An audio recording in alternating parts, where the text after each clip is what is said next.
Assalamualaikum warahmatullahi wabarakatuh. Perkenalkan nama saya Adi Pratama dengan NPM 2017 43501733. Pada kesempatan kali ini saya ingin mendemokan sebuah program berbasis Java, program desktop dengan menggunakan kode editor NetBeans 8.2. Sebelum masuk ke program, saya ingin sedikit menjelaskan bagaimana alur program ini bekerja. Karena di sini saya membuat sebuah sistem di mana sistemnya itu adalah sistem administrasi untuk keperluan seorang admin pada PT Hero Supermarket untuk mengelola semua permintaan yang diterima dari seluruh toko dari Indonesia. Karena di PT Hero itu ada Giant, ada Hero, dan juga ada Giant Extra dan ada Giant Express.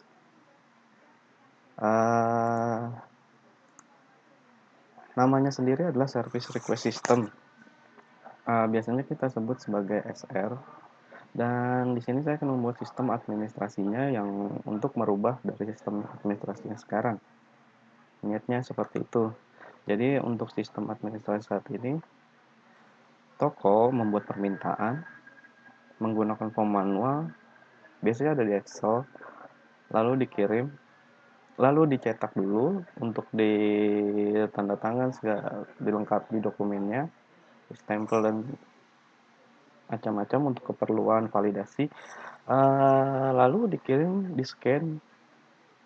ke admin, dan admin ini menerima permintaan, mencatat permintaan, mengajukan approval, menginformasikan kepada store jika ada pertanyaan, semua progresnya, mengecek ketersediaan atau sisa saldo tiap-tiap toko, membuat laporan permintaannya dan mendistribusikan SR ini kepada divisi terkait.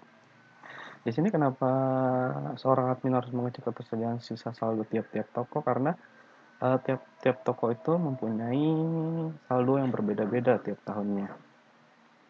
Ketika permintaan itu berada atau nominalnya itu berada pada batas minimal untuk dimasukkan ke biaya, maka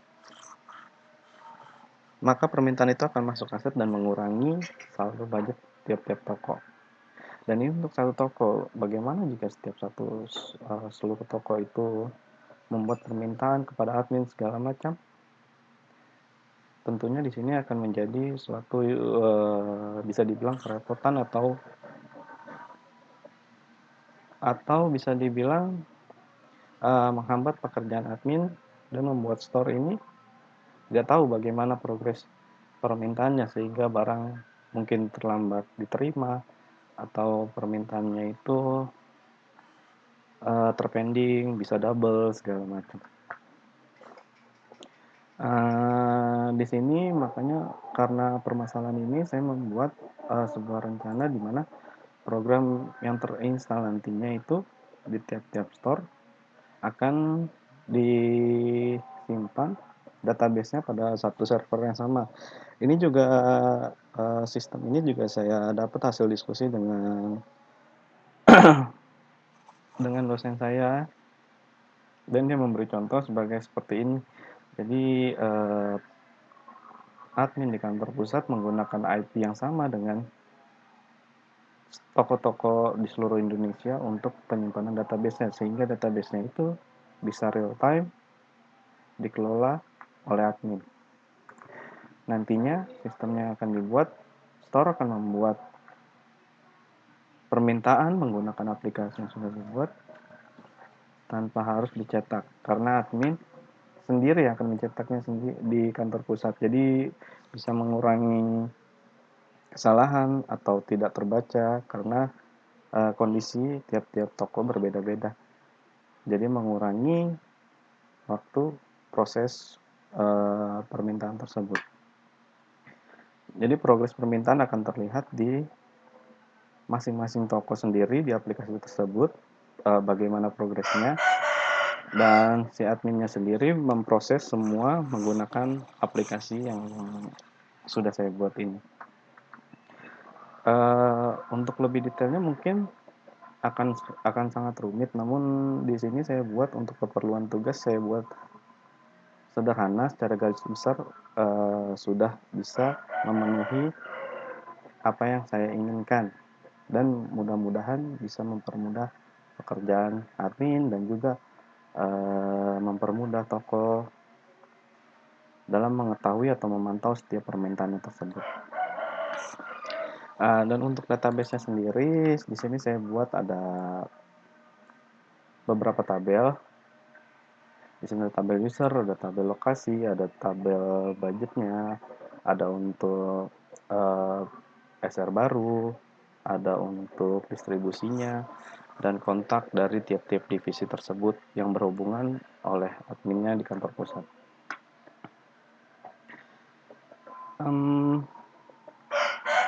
Di sini kenapa ada nama tabel tempe SR baru, karena untuk menampung sementara permintaan sebelum disubmit oleh si toko tersebut dari sini.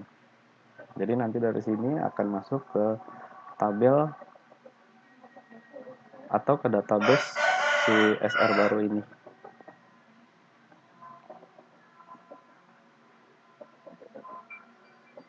Lalu balik ke mulai saja.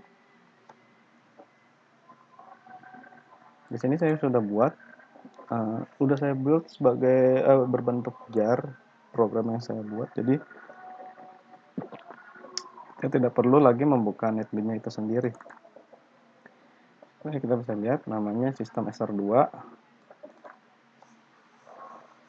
putaran.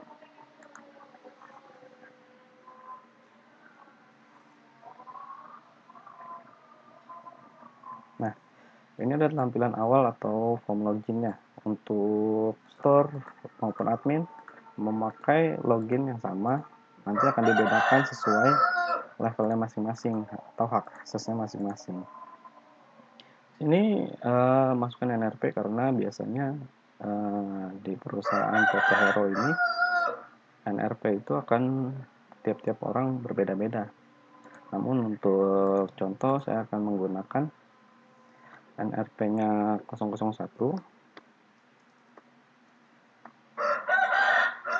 Lalu kita masukkan passwordnya. Misalkan kita salah dulu, ya bakalan keluar peringatan, dia kan nggak masuk. Lalu kita masukkan yang benar.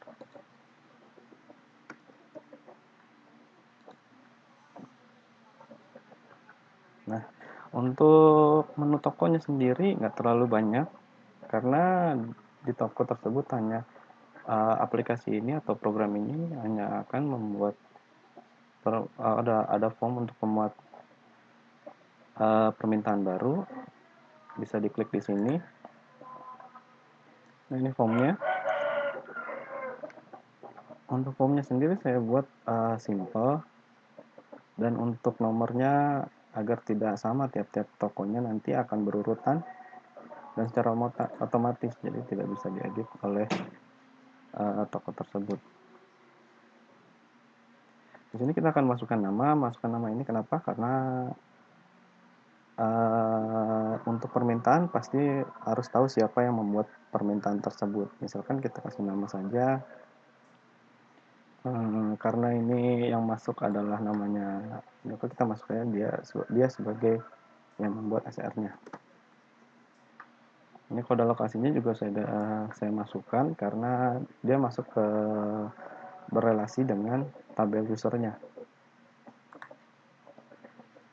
Misalkan dia minta perbaikan, karena untuk perbaikan unit baru nantinya akan berbeda-beda.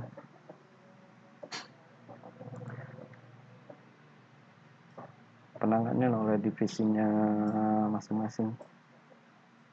Misalkan di sini perbaikan AC terkoneksi 1, kita tambahkan. Ini akan masuk, ditampung dulu untuk sementara di sini. Kalau dia ingin batal, tinggal diklik batal. Lalu misalkan ternyata perbaikannya gondola. Ini kita tambahkan, lalu kita coba tambahkan perbaikan lampu. Misalkan kita tambah 2. Sudah masuk di sini, jenisnya perbaikan, deskripsi perbaikan gondola, perbaikan lampu, unitnya sudah terinput, lalu kita submit. Berhasil di submit. Nah, untuk setelah berhasil di submit ini, nantinya akan langsung muncul di menu adminnya di kantor pusat. Jadi toko tidak perlu lagi menginformasikan melalui email atau scan di tokonya masing-masing, karena secara otomatis sistem ini akan direct permintaan ini kepada adminnya di kantor pusat. Udah oke. Sini baru bisa kita unit baru atau segala macam permintaan yang lain. Ini kita close. Bisa dilihat di sini statusnya terkirim kalau jika dia baru di submit.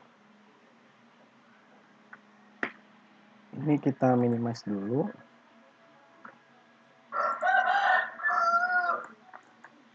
Sekarang kita akan mencoba login sebagai seorang adminnya untuk memproses permintaan yang tadi.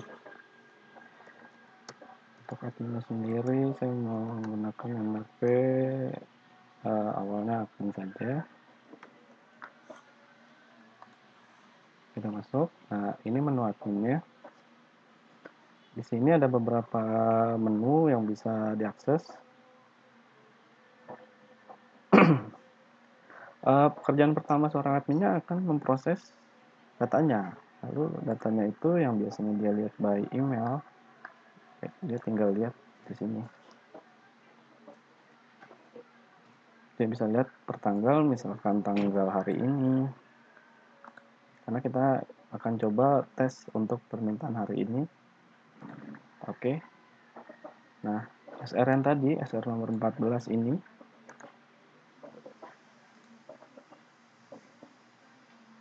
sudah tersubmit di adminnya. Permintaan perbaikan gondola, perbaikan lampu. Lalu kita bisa cetak SR ini untuk keperluan approval-nya.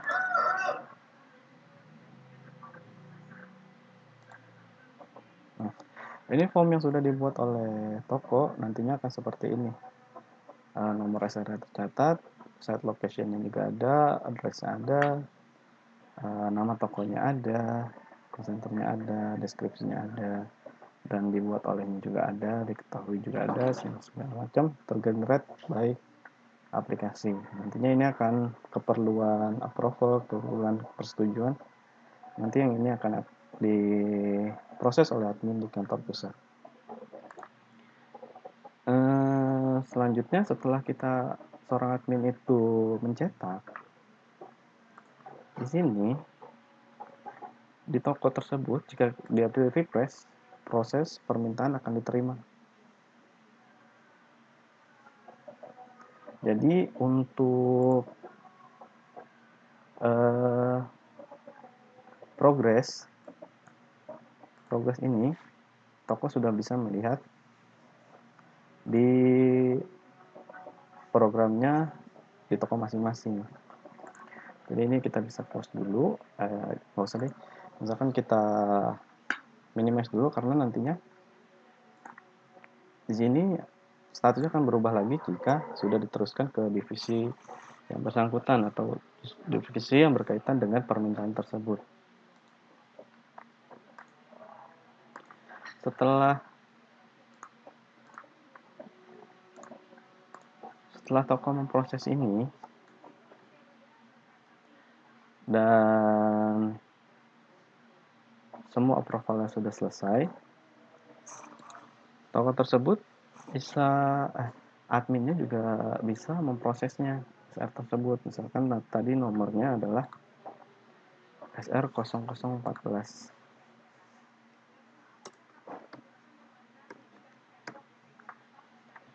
Bentar. Nah, di sini ada pilihan aset atau biaya. Jika kita mendapat harga dari divisinya vendor, dari bayarnya ini masih tergolong kategori biaya, kita bisa klik biaya. Harganya nggak akan mengurangi budgetnya karena akan langsung memotong biaya menjadi biaya toko tersebut. Jika aset, kita bisa masukkan penawarannya. Oh ya, di sini juga ada data toko. Sebelum masuk kita proses lagi, di sini ada toko untuk saya jelaskan. Di sini ada daftar toko Hero, Giant, Extra, Giant Express yang ada di seluruh Indonesia, dan di sini juga ada tabel budgetnya, dimana ini adalah saldo tiap-tiap tokonya. Ini saya masukkan random aja sebagai contoh. Di sini juga kita misalkan kita mau nyari di mana lokasi atau segala macam. Jika ada yang tidak tercetak, kita bisa cari di sini. Sekarang kita mau nyari Tarogong juga ada, dia akan menampilkan namanya. Dan lebih mudah kita mencari menggunakan nama-nama tokonya. Misalkan kita mau nyari Blok M,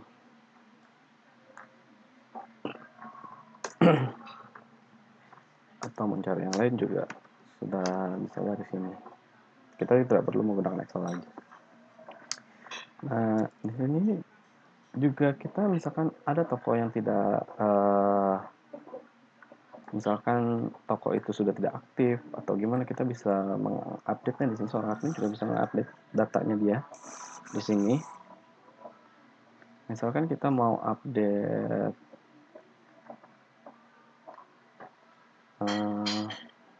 ini, kita mau hapus, tinggal kita klik.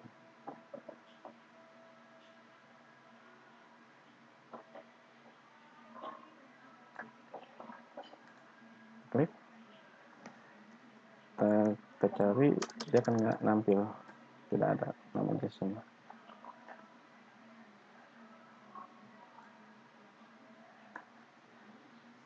Untuk menambahkannya kita bisa menggunakan di sini, tambah set location-nya 6224 misalkan. Order type-nya ini adalah order type berdasarkan dari sistem yang ada di PT Hero. Jadi kita menggunakan DP04 untuk Hero, DJ04 untuk Giant, dan DH untuk Giant Express. Deskripsinya, karena ini Hero, kita pakai Hero. Kasih center kita asal aja, contoh dulu 01 misalkan, echo-nya juga misalkan. Oke, kita simpan hasil, kita cari, sini sudah ada. Nah, ini kenapa nggak bisa diupdate atau nggak saya buat untuk bisa diupdate, karena yang namanya saldo ini nanti akan berkaitan kepada divisi lain yang berhak untuk mengupdate saldo ini. Jadi untuk adminnya permintaan toko itu sendiri hanya mengupdate nama tokonya saja. Oke, kalau kita mau batal juga bisa. Nanti kita close dulu. Jadi menu ini udah, balik ke proses yang tadi. Ini kita lihat dulu, di sini adalah nama tokonya Hero Tarogong. Nah, di sini Hero Tarogong punya budget sekitar 800 juta. Misalkan dia permintaannya ini masuk aset, lalu harga penawaran misalkan 10 juta,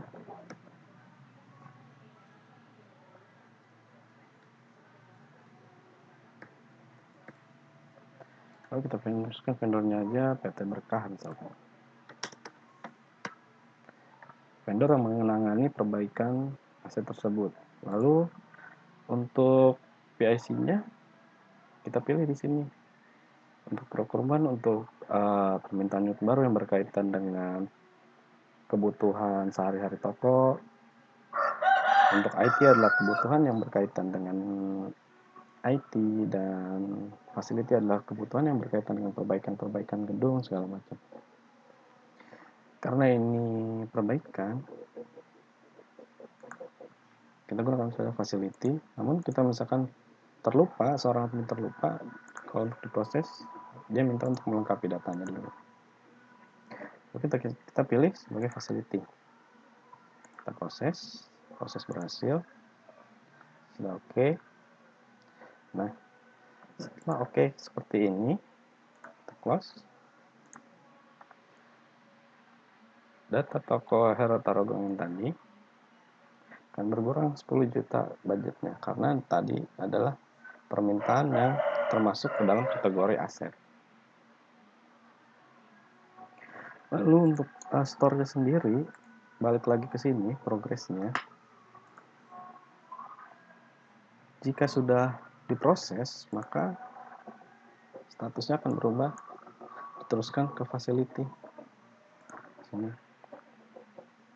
permintaan yang tadi. Jadi toko bisa update terus per harinya, artinya tinggal klik refresh segala.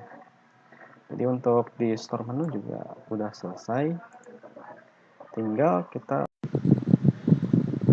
untuk laporan di sini kita tinggal klik icon report, lalu akan keluar form laporan yang ingin kita cetak. Di sini ada data service request, yaitu berupa data semua service request yang telah diterima oleh admin. Di sini keluar semuanya datanya. Nomor reseller, nama toko, deskripsi permintaannya, dan statusnya, lalu tanggal diproses adminnya. Untuk saldo budget adalah berisi semua data budget yang tersedia untuk tiap toko yang berada di PT Hero Supermarket.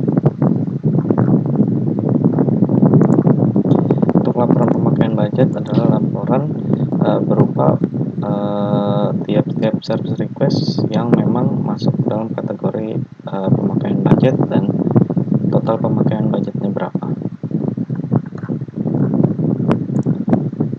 Dan untuk data service yang ditolak adalah laporan data service yang ditolak oleh territory head. Di sini ada nomor resellernya, nama tokonya, deskripsi permintaannya, tanggal ditolaknya, dan keterangan penolakan dari territory head-nya. Jadi seorang admin juga bisa melakukan data atau mengelola aplikasi ini. Siapa saja yang bisa mengakses. Terus ini kita klik list, dia terdapat seluruh orang-orang yang menggunakan aplikasi ini. Jika memang toko tersebut untuk admin ini sudah, atau untuk user ini sudah tidak aktif bekerja atau tidak bergabung lagi bersama PT, admin ini bisa menghapus datanya, misalkan str 1. Nah, ini Joko bisa, atau jika misalkan namanya salah, kita bisa edit Joko kita jadi Budi misalkan.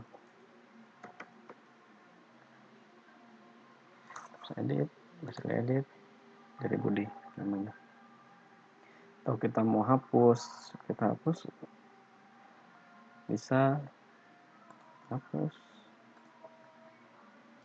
data sudah dihapus. Kita menambahkan usernya,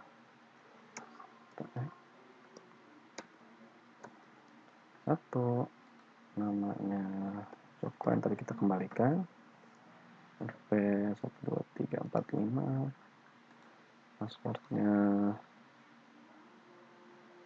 misalkan user Jabatannya dia sebagai supervisor. Lokasinya adalah 06224 misalkan. Nah, di sini aksesnya kita pilih store karena dia adalah user atau karyawan yang bekerja di toko dan akan mengakses aplikasi ini sebagai user toko. Kita simpan, hasil simpan.